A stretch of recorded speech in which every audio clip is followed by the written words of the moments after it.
Comics in Quarantine Solving Problems with Steve Allen and Erich McElroy. Starting soon. Using their expertise to solve problems. You're going to have to use medical doctors with. No, just two comedians talking rubbish out of their face holes.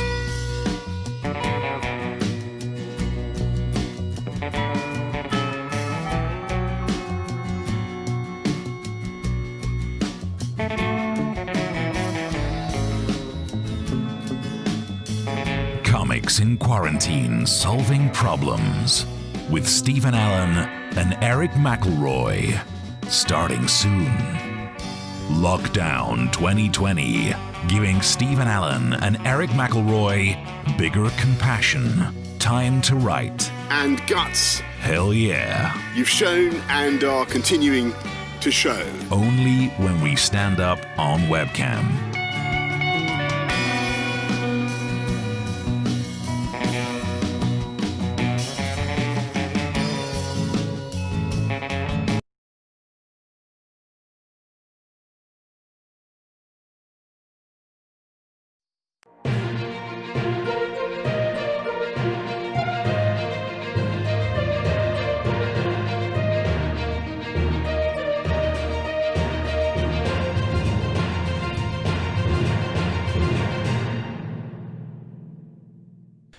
Hello and welcome to Comics in Quarantine Solving Problems. I'm Stephen Allen. And I'm Erich McElroy. Howdy. We did 15 weeks worth, like 30 episodes, and we started off streaming just on YouTube, then eventually went like Twitch, Facebook, Twitter, D-Live. I don't know what it is. It sounds rude. Daily Motion. It's a euphemism for a poo, but we stream on there. Then LinkedIn. Don't forget LinkedIn. And then I managed to put some of the episodes on like Pirate Bay so that hopefully people who are into torrents would download it, think we were an actual show and we'd become an underground hit. It's not happened yet. No, that's not a channel for actual pirates, though. No, which is a shame. Like those guys. We should do, if we do shows. You see, look what you've made me do. You've made me come up with a terrible pun, and now I'm going to have to apologise for it. But if we start to do content for pirates, we'd have to be R-rated. Please watch the rest of the show, even though we've just done that. Because the bits, this bit wasn't planned. This was just a way to get into explaining what we're doing, which is recapping on all of our favorite bits. But we're choosing the clips that over the last 30 plus episodes in 15 weeks we have liked the most, and so we don't have this waffly shit in those. Put that jag on. Where's the pretend there's some techno person? Take that clip and put it in this episode, will you? Lovely. It's just us. It's just now, obviously, one of the big themes, not just I think because I'm from the United States, but one of the themes we covered a lot over the last 30 weeks is the man who is known as the President of the United States, because he is a unique human being. And when I say that, well, I don't want to say the words of how I actually feel, but there's other aspects of Trump that we've tried to cover. We've covered the man, and we've also looked a little bit into his family, which we've done here, which was something that was filmed around Father's Day. There's so many weird things with this Trump presidency, but I mean, this weekend we saw an even weirder one because Trump Jr., Donald Jr., has started his own channel and his own podcast, which they videotape as well. Don't you hate people who watch, who set up their own stream and podcast stuff? I know. Oh. Losers. So he interviewed his dad. Now, you'd think this is a chance. It's son, it's dad. It's a chance to show some humanity. It's to show some compassion, to kind of set aside the way that they always come across, show a little bit of genuine connection. There's a chance for that. It didn't happen. It was an incredible exchange that started like this. So I have a couple questions that I think are on all of the minds of our viewers. So the first one, which is the big one also on my mind, is which is your favorite Trump child and why is it Ivanka? The wise guy over here. All the same, 100%. 100%? 100%. And I'll even say you only for purposes of this interview. But other than that, all the same. Okay, well, I'm going to remember that, okay? So that's... Okay. Oh, it's heartbreaking. Yeah. I'm gonna really said that, Dad. I'm gonna record this bit where he said that it was me, and I'm just gonna play it over again in a loop because I just need your affection. Oh, it's so sad. I watched it. I'm like, I mean, because they edited this before they put it out, and they went back to him for the reaction shot where he clearly was just like, "Oh, it's heartbreaking." But he thought, you know what, Father, because it was a pre-Father's Day thing, I'm going to get a gift for you, Dad, because I really know what you mostly want. And so he made what every father wants, is an attack ad against your opponent. Because what says love more than propaganda? Now, he gave him the ad. I'm not going to show the ad because it's all lies. But this is Trump's reaction to the gift. That was a good present. Oh, Cold. Trump has more passion for drinking a glass of water than he does for that gift. He's like, I drank the water. I drank the water. My son, just stop trying so hard, Junior. I mean, but even more than that, you might not have caught this because I watched this clip a lot. Why don't you watch it again? Not yet. And there's going to be a moment where you see Trump, Donald Sr., look to the right, to his right, as if he's looking behind Junior to see, am I doing this right? Am I showing that I love him? Can we play it again? That was a good present. Oh, Right there. that's nice, isn't it? Oh, I was just like, that was a good present. I do it.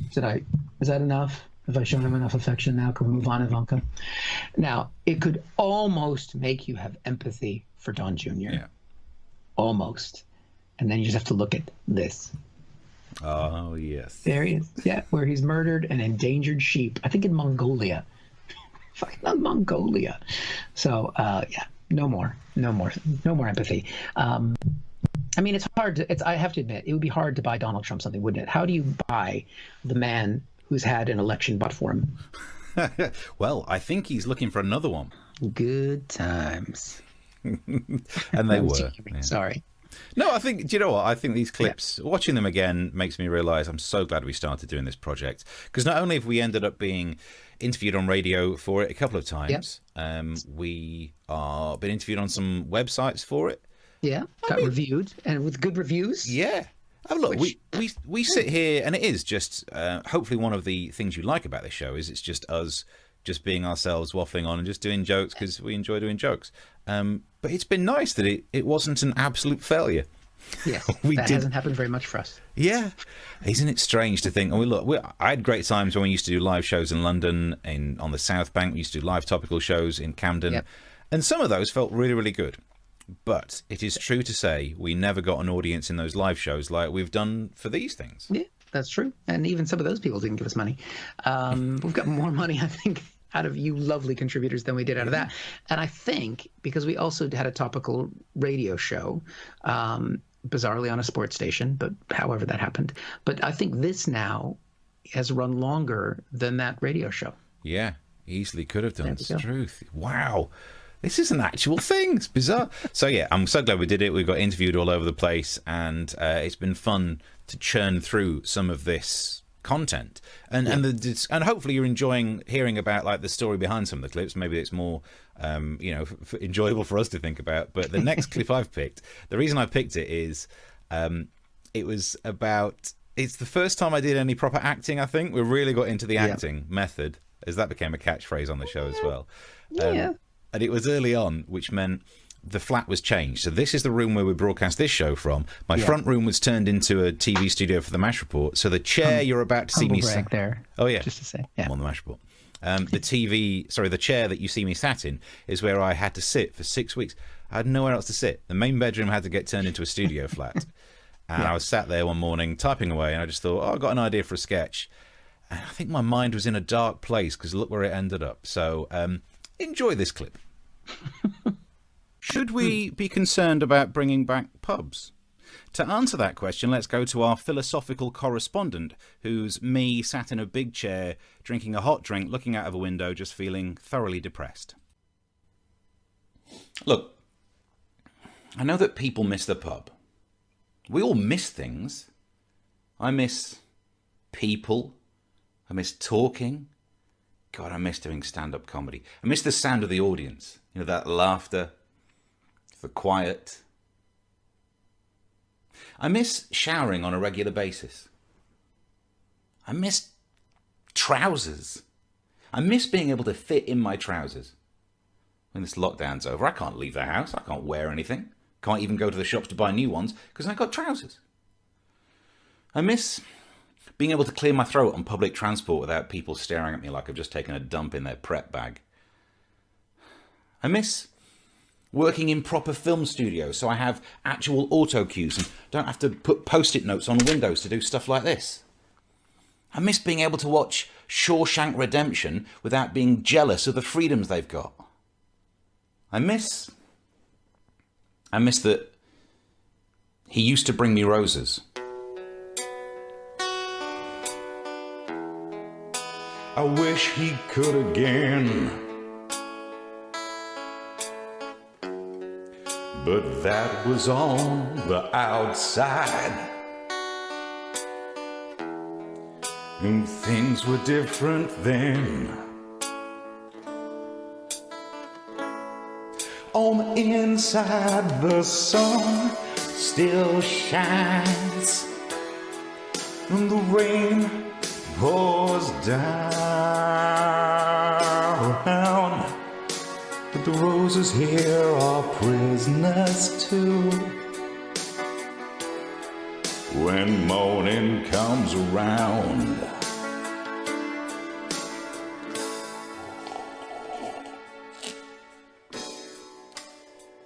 I'm not coping.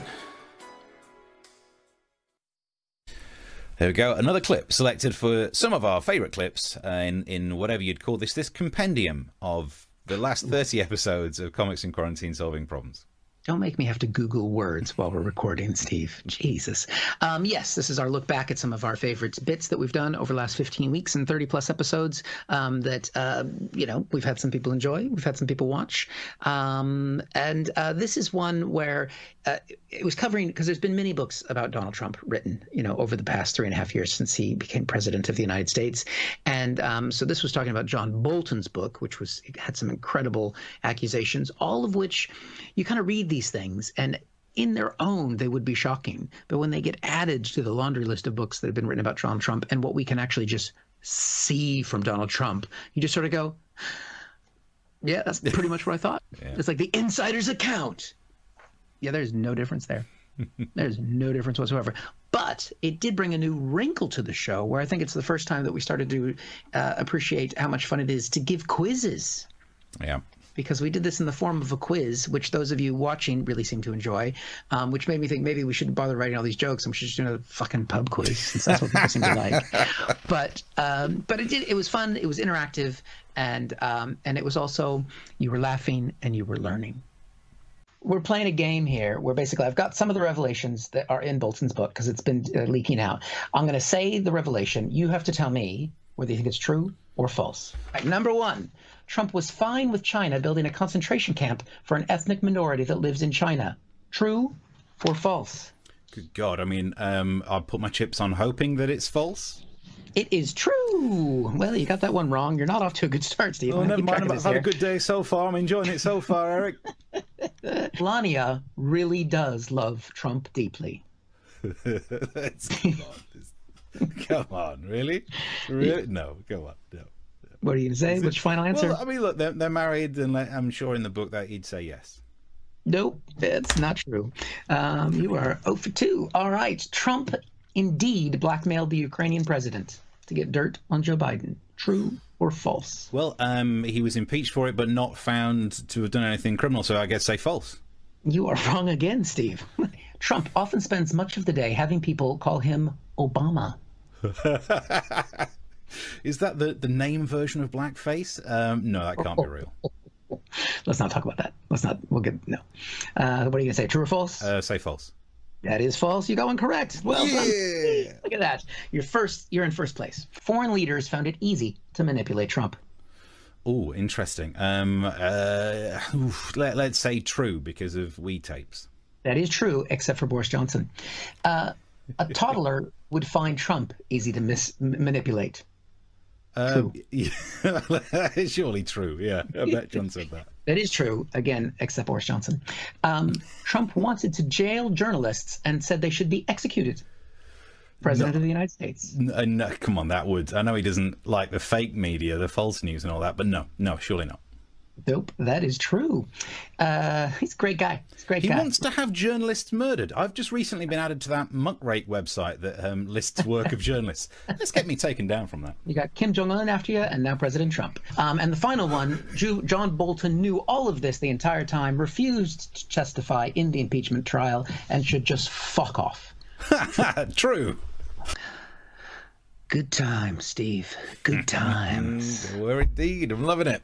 This is the future. Just doing clip shows. Yeah, this is it. How long do you think we can ride off the back of the initial 30-plus episodes? Keep milking it.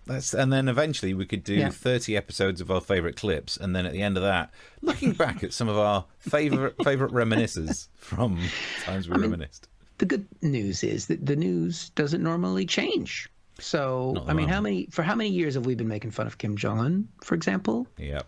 Still in the news. Donald Trump, he's going to be president forever. So that's sorted. Nothing's going to change. Do you know what? Fans of Trump jokes and Kim Jong-un jokes should just watch episode 30. There was some in there as well. So, there were. Even that up to date, we were still doing it. Wow. It's amazing. It's amazing. So as we go through and find the clips that we enjoyed making and I thought might be worth showing again, one of them, this is quite an early one. This is one of the first times I did a redubbing. So it's one of the easy. Look at you. Yeah. But it turns out it's one of the easiest ones to do. Like, technologically, the trickiest ones to do are the ones where I act with myself and have to edit them in. And the sounds because you're trying to act. That's why it's hard. Absolutely, yeah. Me and acting. And I brought these. I brought these in here just to show you. It was me all along. Oh my God! Two different people whenever I'm acting. This. I mean, if people haven't watched the prior episodes, it's just like getting to the end of Lost. Although I still don't know what happened. Still don't know what happened at the end of Lost. So that doesn't matter. You're fine. You can watch all of Lost because none of it makes any sense. It was pointless all along. Yeah. So when I have two characters in a scene, one of them's always got a hat on, the other one's always got glasses on, just to try and... Because obviously it's just a guy with a big ginger beard. It's obviously me. But if it works for Superman, and also the backstory, seeing as we're sharing some information about the backstory, is that I don't wear glasses anymore. So I had to get these non-prescription fake glasses. Did you get them for this? No, I had them before for our topical shows. I bought them years ago in case I needed to do an impression of someone who I used to do more impressions than I ever do now. And you used to do the kind of you used to do that a lot. Good evening. Good. You lost that, but you see what I did. My eyes have just gotten worse. So do you know who Ronnie Corbett is, or do you think I'm just making a strange noise then? I've heard rumors. Good evening. The producer said to me, Ronnie. There you go. You see, I don't do as many impressions as I used to for very good reasons. But what I do is different voices, one of which I deployed in this overdubbing type sketch thing, which I very much enjoyed doing. Have a look.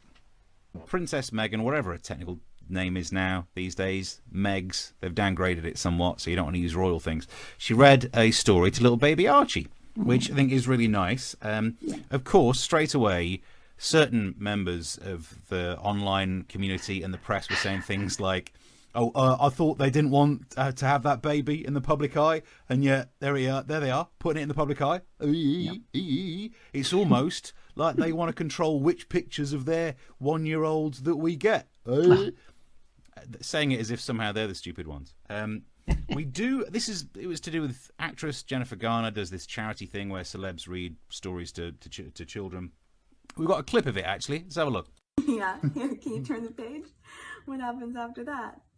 Are you kidding me? It's totally a duck. It's for sure a rabbit.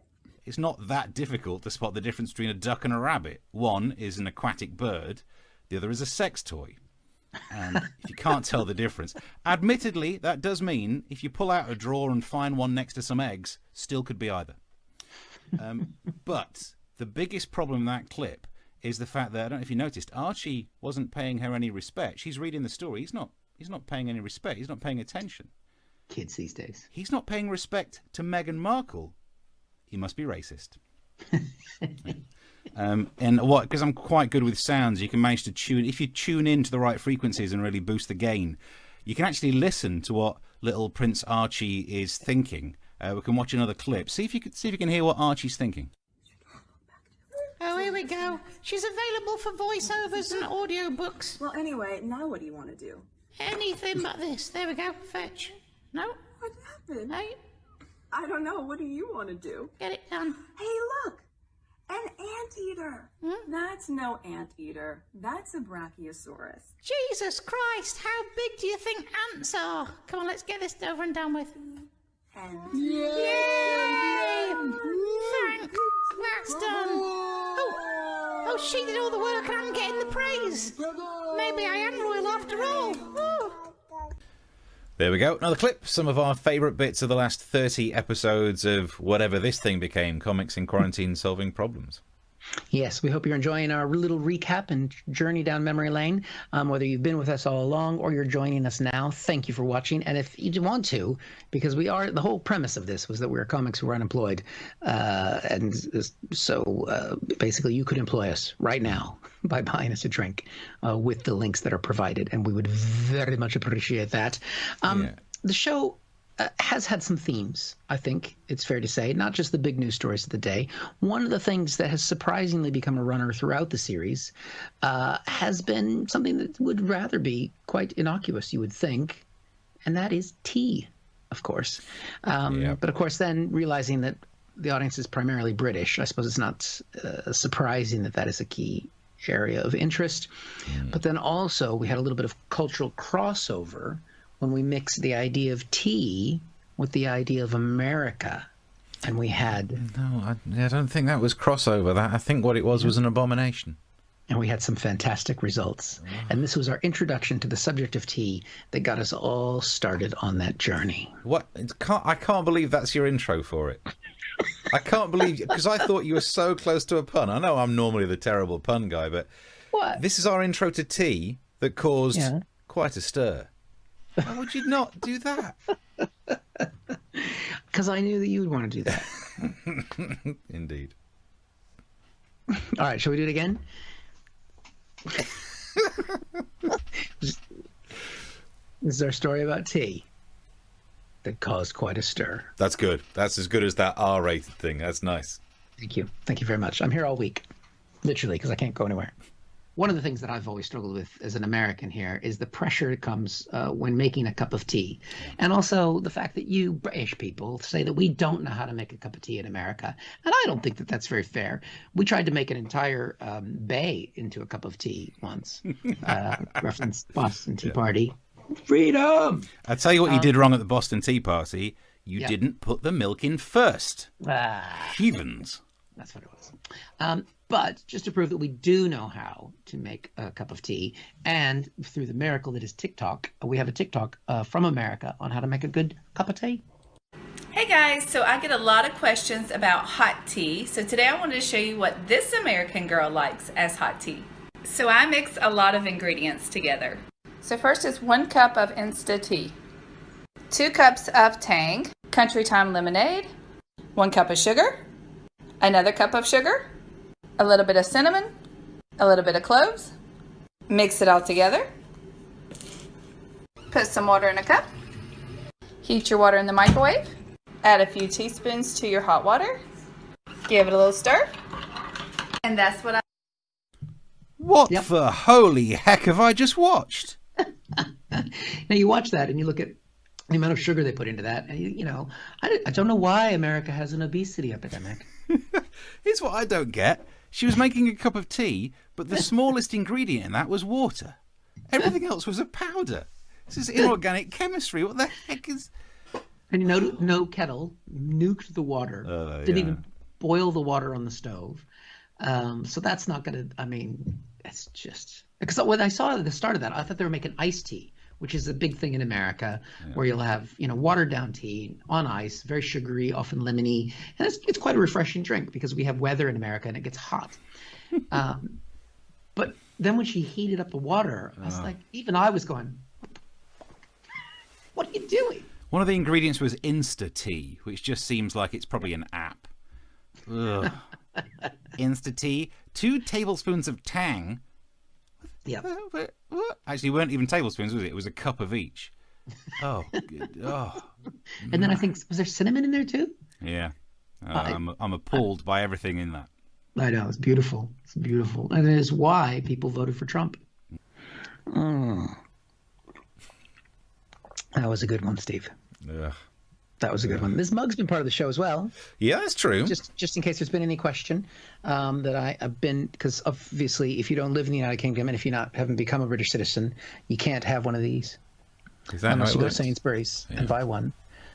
But otherwise, they're not allowed. Yeah. So it's proof. I think that's, when you got your citizenship, they give you the mug and tell you to head out there and pay more tax. I think that's what it is. Proof. It's proof. I mean, in terms of props, there's been a lot of props. And these books, we mentioned these lots in the early shows. I've not done it for ages. So I've set up that these drawers behind me, we know the premise of the show is that it's effectively a TV show that it's two blokes just doing from their back spare rooms because they can't leave the house. Yep. So that's why things aren't looking professional studios. And we got all dressed up, not for this one as much, but it's suit and tie, but it's clearly spare room behind. That's the set. Yeah. And this is all set up so that now you kind of get it in focus. The books aren't meant to be in focus. And this is too much detail, but by God, I spent a full day trying to deal with depth of field. Because this webcam thing, you've got a better webcam than me. This one picks everything up. So to try and do the manual focus so that I'm in focus but the books aren't, to give it depth of field. Why did I spend a day doing that? No one's ever gone, the show's not funny, but the depth of field on one side's good. So, knowing the internet, I bet somebody has you on a fetish website. Maybe. So the books they're still available on that, but behind me, slowly but surely, more newspapers got added in just to cover it all. That's the sock drawer, that's the pant drawer, but now it's covered with the newspapers. Actually, the lower down's the socks and pants. Yeah, kind of one of the props. We had the baseball that was signed by Babe Ruth. Yeah. That was early on. Somebody tried to buy that off me. When you say signed by Babe Ruth, I think technically it was signed and it said Babe Ruth. Correct. Yeah. Yeah. It was signed Babe Ruth, not signed by Babe Ruth. That's just one tiny word. Just one tiny word. That's it. Don't worry about that. Details. What other props have we had involved? You've had my hat. There was the hat and your beer signs, but I'd often it's had more comments than I have in this flipping show. My hat. This is just to counteract the mug. Not even the same red as well. What a clash. Ugh. It's ruined my prop there, Steve. Fine.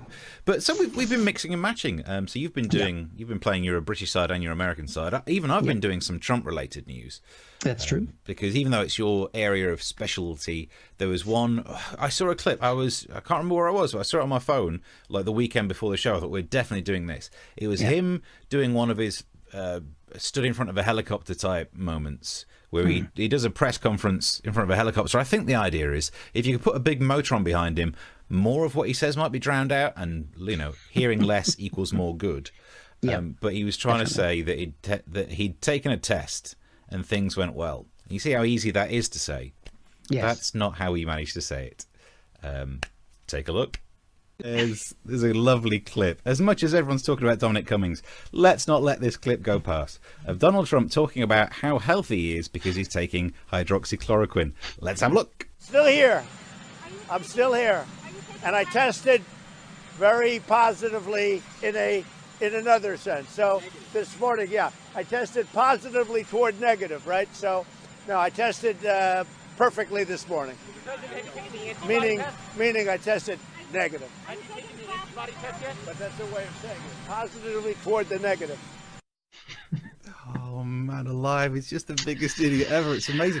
I feel sorry for anyone trying to teach maths right now, because that is the worst example of how you have to deal with positives and negatives during multiplication. I'm positive that I'm negative about being not positive because I am also not negative about being positive about being... What an idiot. And look, that's the kind of mental reasoning that means he is the worst person to give you this kind of phone call.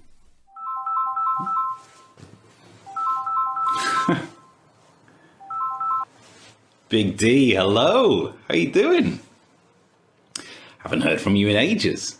Yeah, I've not seen you since that night. Of course I haven't forgotten. How could I? So, how are things? Oh no, have you got the results back? So do I need to get tested? But you just said you're positive. Well, which is it? Are you positive or are you negative? Are you sure?